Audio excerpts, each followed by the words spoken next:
ဇက်ကြောတက်တာခါနာတာအစင်းမြေကြိုက်ခဲရတဲ့အတွက်အစီကလိုဖန်နက်ဆိုတဲ့ဆေးကိုတောက်ဖူးကြမှာပါ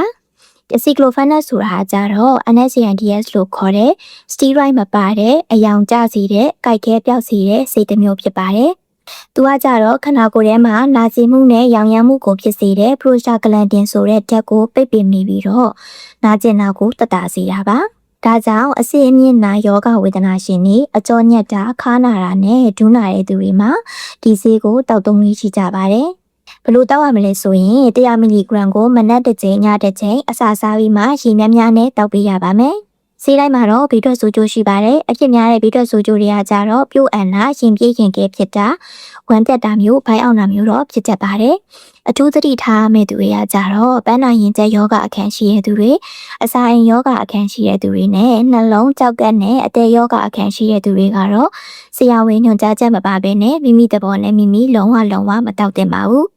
ဒါအပြင်ကိုဝင်ဆောင်မိခင်တွေနဲ့နှုတ်တိုက်မိခင်တွေလည်းဒီဆေးကိုလုံးဝ